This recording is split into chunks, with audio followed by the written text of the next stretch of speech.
Remember those whose only choice, they couldn't shout, they couldn't scream, they had to pat and wail.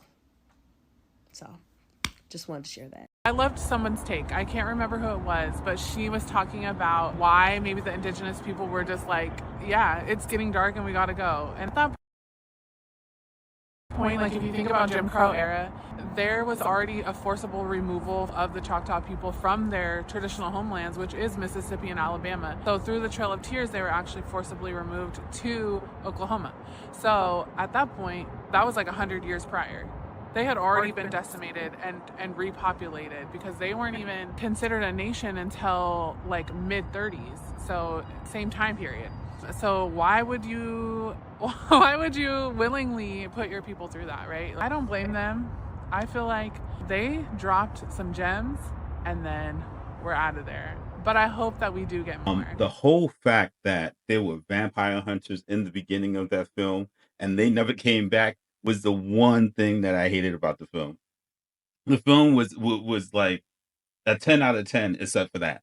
Because I was just like, yo, there's vampire hunters in here. And the Native Americans, they're Native Indigenous, and they came out and, you know, Remick was running from them. He was on his last legs and they were about to just like off him.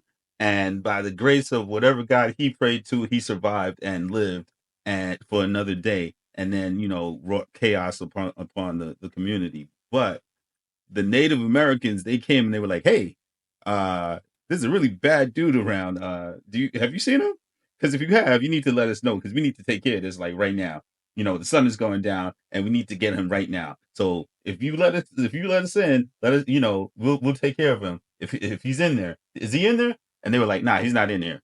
And then they left. They're like, all right, if you say so. And they left. And I was expecting these people to show up at the last minute, you know, like some type of like heroes, and they never showed up. They never showed up, but they were the ones who like knew what Remick was. They knew, you know, how to kill him. They knew everything. Like this dude was shook, and it was only like 3 or 4 of them, and he was terrified of them. Terrified. Anyway, next one. Because what you may or may not have noticed is that Bo, his store was on the black side of town, while Mary, her store was on the white side of town. Bo actually had a relationship with the twins and was for the black community. Mary, however, was very transactional and she serviced the white side of town, thus making her more disconnected with the black community and the twins. Here's where we start getting into a little bit of spoilers. When everything started popping off, Bo wanted to stay and help because Bo was for the community.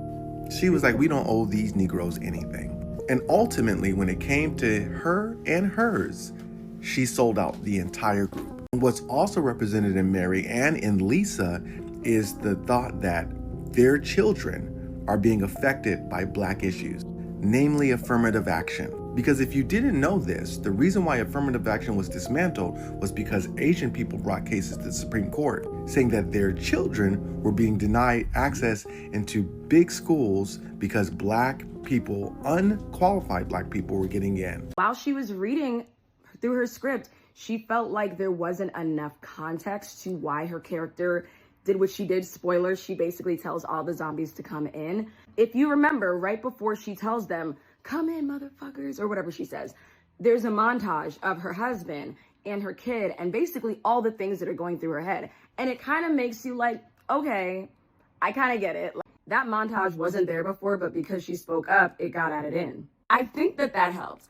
I know that she is still a hated character, but if that were me, I would have felt conflicted. I don't know if I would have been able to just sit there all night and trust that my child was okay. So good for her for speaking up.